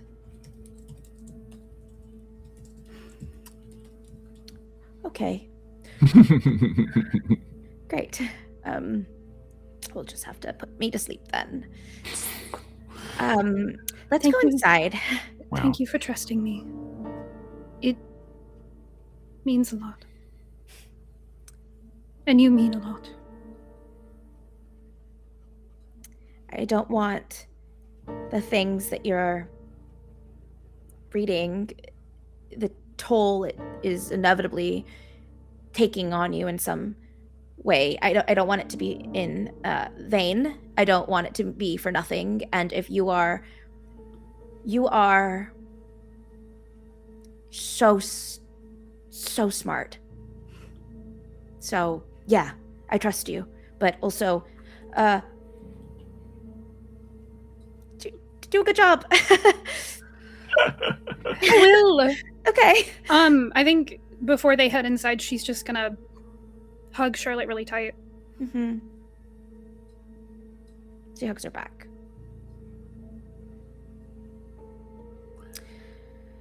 Let's go get weird. Let's go get weird. The two of you walk back inside, arms around each other, partially from the cold and partially from just needing to not feel alone in this really strange journey of discovery and mystery and God knows what else. Not God. Other things. The rest of the night continues. It's not... Yes. Because I've been trying to do these rolls, I can't remember what it was last time, to see if it's Charlotte or not. Yes. And is there like a specific Charlotte stat that I can add to rolls? Because I'm like hyper focused. Oh my god, roll for And I Charlotte. have a Charlotte I love stat. that. I love this.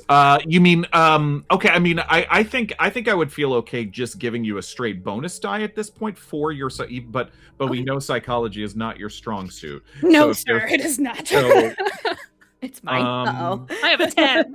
right. If you would let me So- use my intelligence or no, that would be great. I think yes. I think the way we'll have to describe this though is specifically you've used your infomania.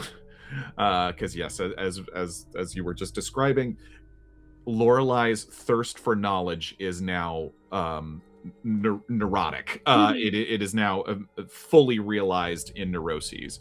And so you're using your intelligence, even like you've probably already been doing it without even knowing it, but you're using your attention to detail in this next little bit of time before you're going to sleep or before you're preparing for whatever this is going to be tonight. You're using it to memorize Charlotte's features and expressions. You've maybe never done it exactly that specifically before. And Charlotte, you probably catch her doing it from time to time. Oh, she's and it probably is like it's not just staring. She is literally trying to memorize your features and see whatever might be different.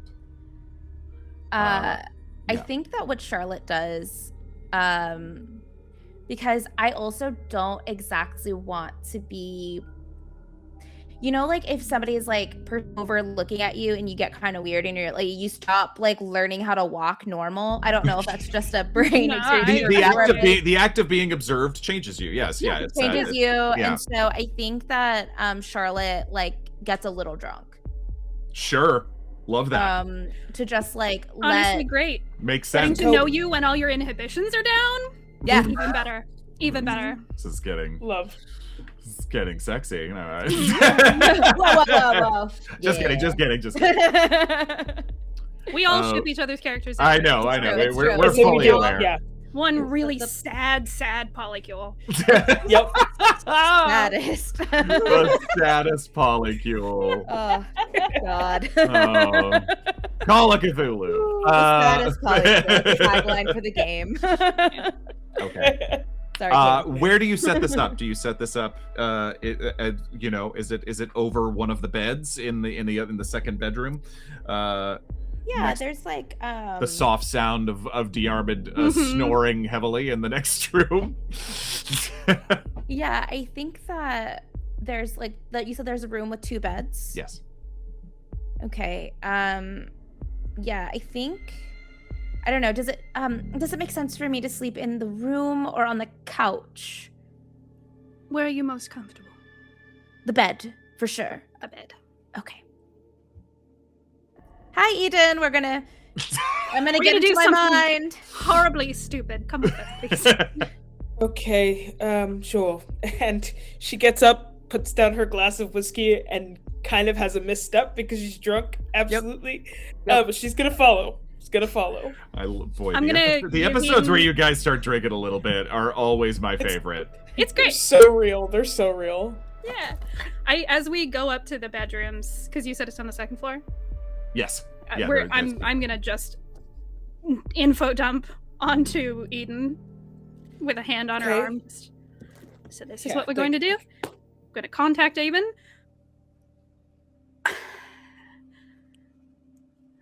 Okay. I don't know. Okay. It's a very odd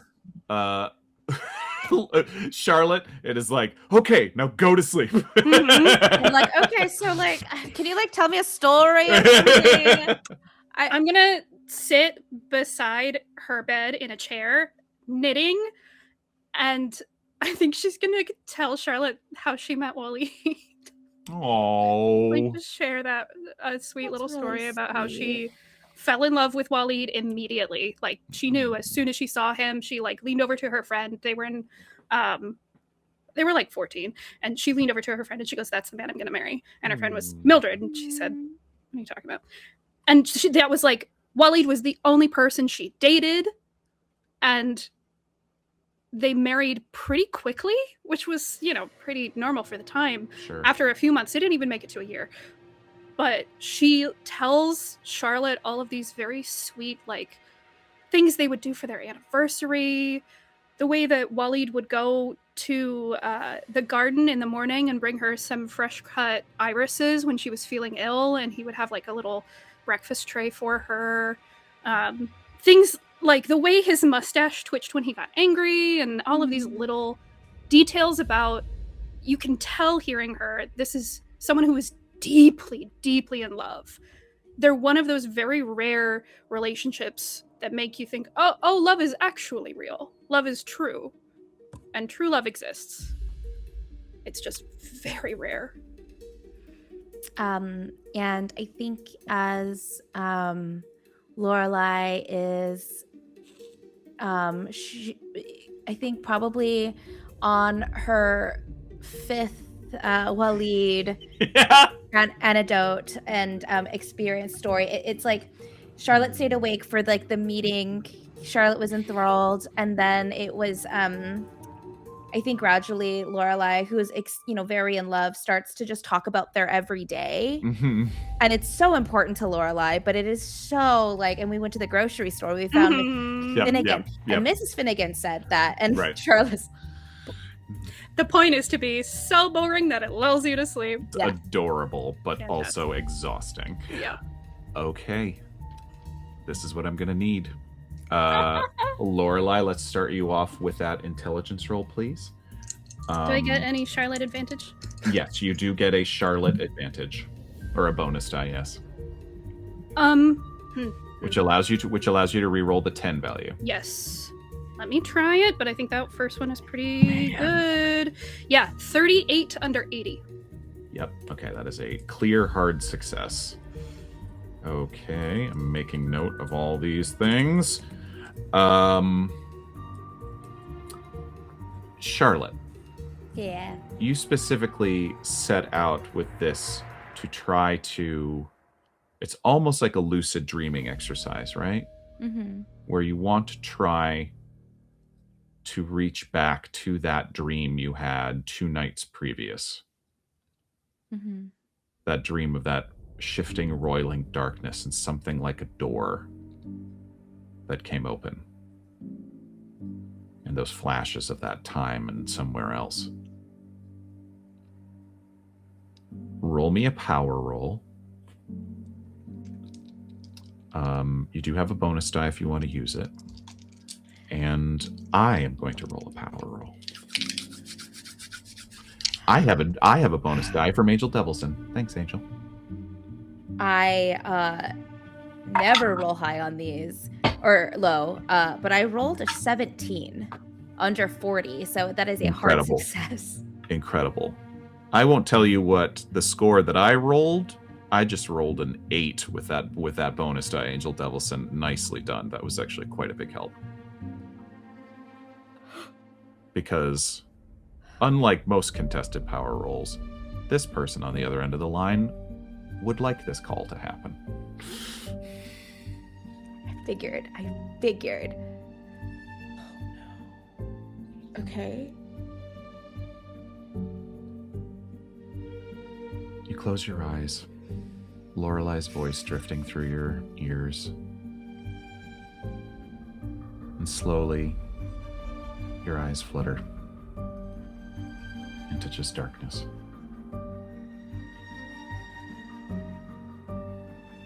And you're trying to put yourself back where you were. Back to that image once again of you that felt like the ether, but this time the stars were gone. There was just a dark sky above you. Almost like they were being covered by clouds of a storm. Because the darkness was active, the darkness was moving. And then...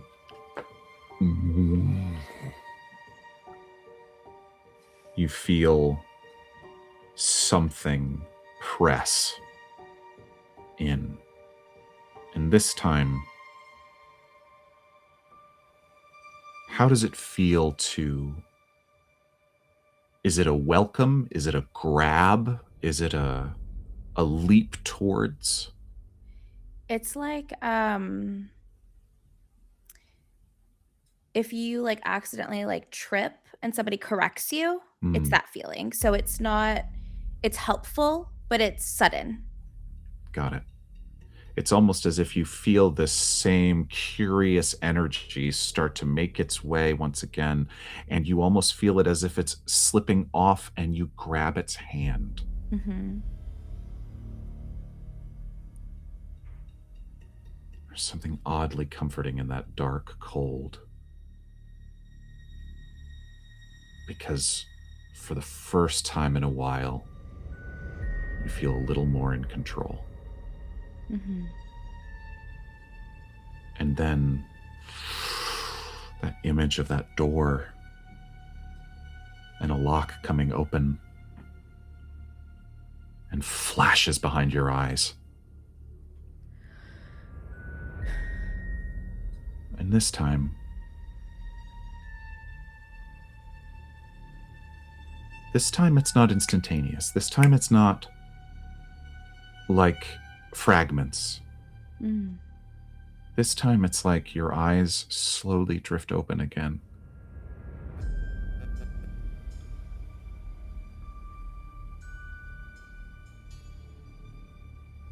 You're sitting in a comfortable chair in a cold room.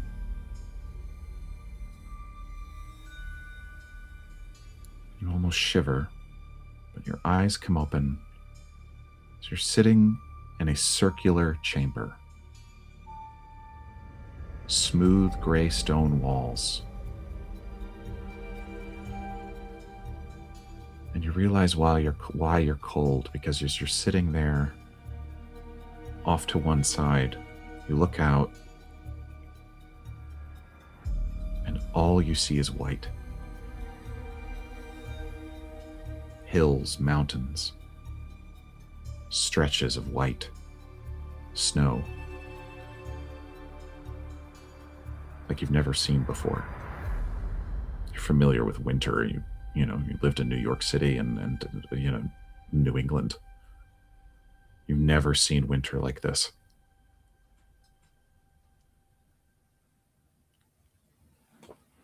And you pull a robe closer around you. Fine material, but aged, tattered. And your senses start to take in more things. The shadows drifting on the wall from candlelight atop iron stands. A smell. Wax and smoke. And minerals like stone. Crystals. And in the center of this massive chamber, not far in front of you, a massive oak table.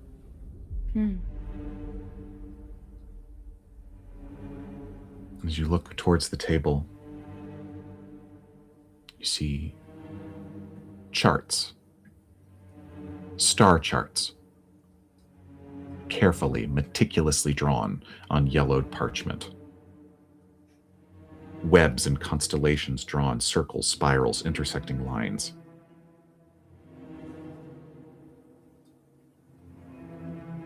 And it takes you a moment because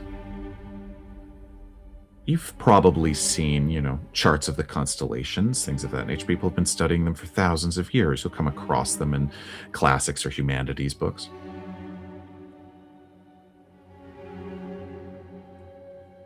But you realize that these drawings, these charts, specifically of the stars, are not about distance.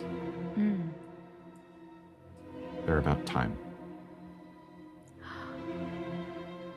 Fascinating.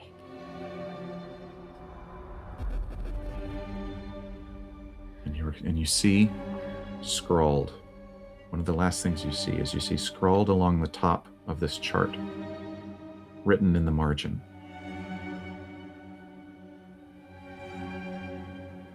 Time is not a river, but a wheel.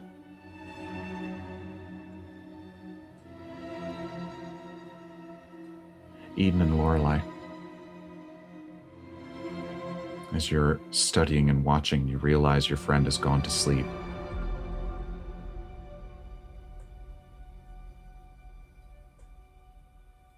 Lorelei, you are perched so carefully and closely over your friend, trying to study her face. Her still sleeping face. You do see movement behind her eyes as if she's dreaming. And then They snap open.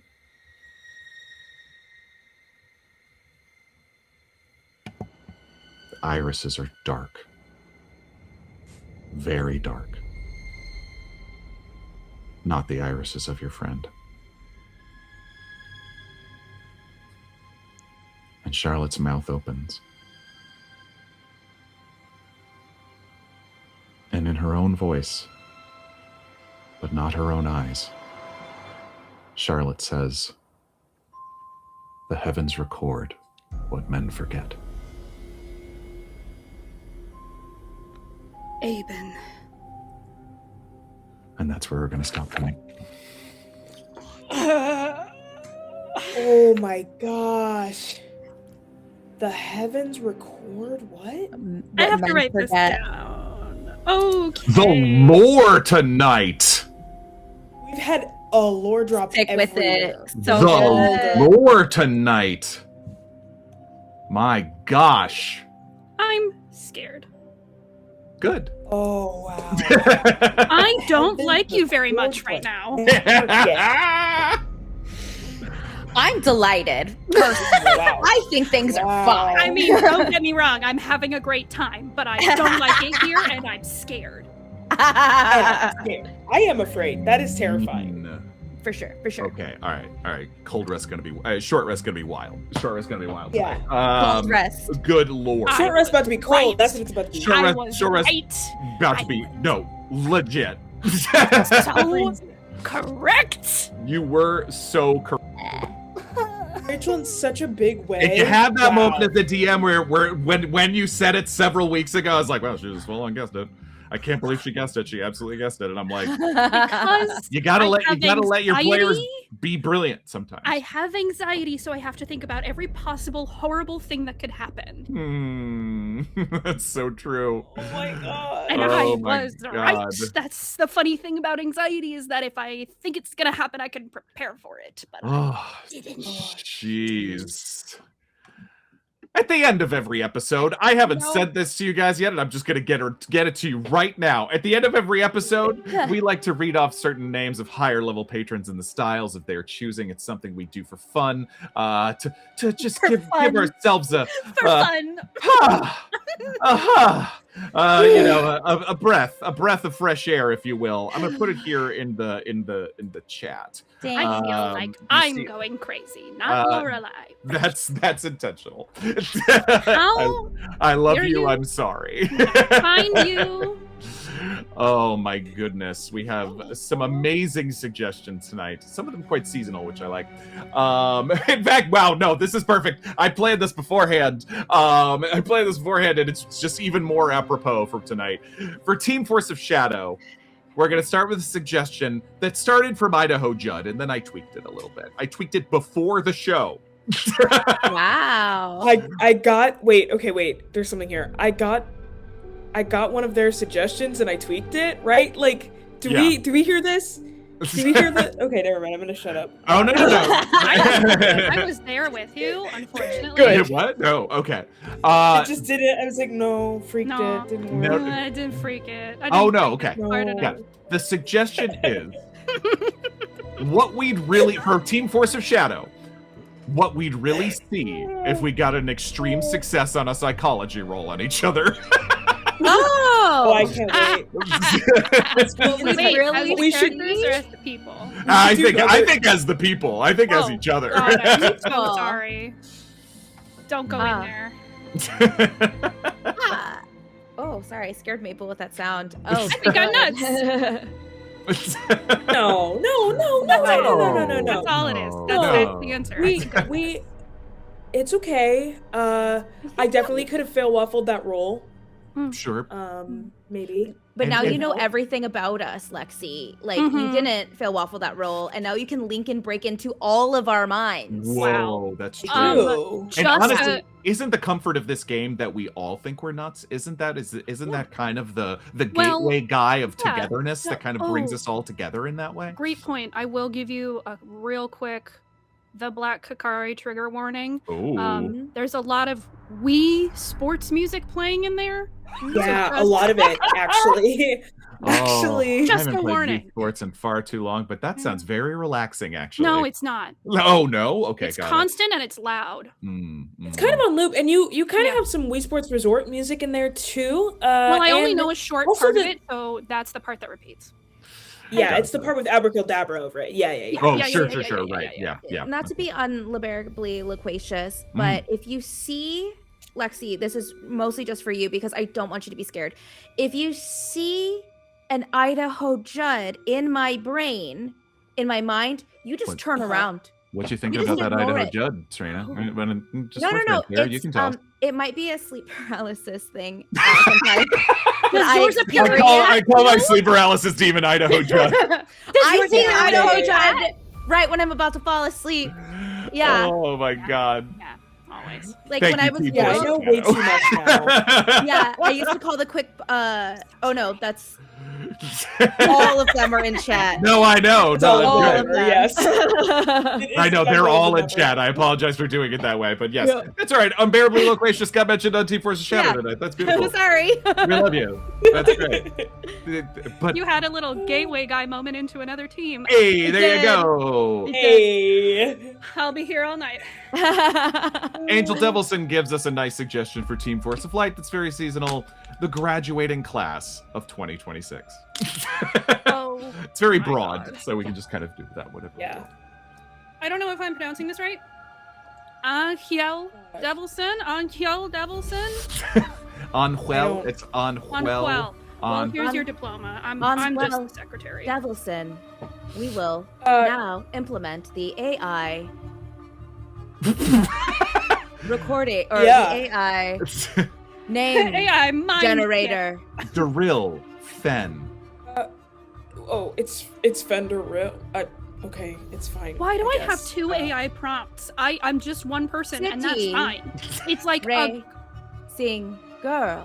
oh my god, it's a group of like that 10 her- people. First I name can or do her that. last name? Oh, that's a lot of people. Okay, I don't- got it. I just have to say something. Okay. I just got my degree, Hmm. and I refuse to let you braba up Whoa. my graduation ceremony. All right? You're a grandparent's present. Listen, I'm just a secretary. I am not in charge of the Ghostbusters Quick Response Unit. I get paid minimum wage to say names. And that's it. I try Hi, not so to- Claude from the Ghostbuster Quick Response Unit. I hear that we have a lot of rogue AI. You graduated child. Would you like me to do Yeah. a dungeon speed run on this system? Yeah, go rip their Tua masks off.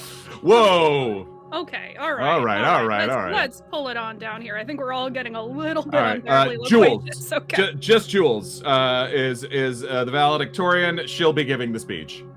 That was actually right. Okay. The You AI can be is calm learning. about it. I don't know, but I'm just reading at this point. Sure. So, are you just Jules? Can you? There's one last name on the graduation list that we haven't mentioned. Apparently, I just work here. I'm just part of the dungeon speed run. I don't know how to pronounce this. Loquash, loquasius, Loquisite. loquasius, So, unbearably. I do hear that the literacy crisis is hitting all units, and that we might have a big tool mass situation happening. I think we have to open the schools. We have to. I think that we Open create the one more schools. year. Everybody, we're rolling it back. One more year. Get back inside. Get Get back in there. The literacy I'm gonna go crisis work is in a looming. coffee shop. I'm done. That was bleak. Thank you, Team Force of Light. Sorry. It was a wholesome prompt. I'm so No, I sorry. love it. Jeesh. Took it somewhere dark. That's all right. It's Too very, love it. very Did you appropriate see for that tonight. in the news though? I think, yes. Yes. Yes. yes. Had AI announce all of the names, and they didn't announce some. They had some announce more times, and then What's everyone booed AI. Yeah. Yep. No one likes it. Yeah. Except No for the one people likes trying it. to fill it. Literally, the internet is now full of commencement speeches where people try to go and learn AI, and all of the students booing them off the stage. Like, you Boo. think they should learn this by now. Thank you, friends. Thank you for this. I mean, wow. Wild episode. what a journey tonight. And love to you all. Love to Ron, who sends his love as well. We love I you, know we do Ron. need more. Next week we're coming back with another episode of the Stormborn. We'll be back with more Forbidden real soon. I mean, we're like, yeah, short rest because this party's making some leaps that I did not see Big coming, leaps. and I love it. That's all I'm saying, and I Nice. love it. I know, so scared. Thank you so much, everybody. Have a wonderful night. We are so grateful to you. Patreon.com/The Dungeon Run. Go there. You make this show happen. Thank you so much, everybody. Humankind. Be blessed. Be bold. Bye.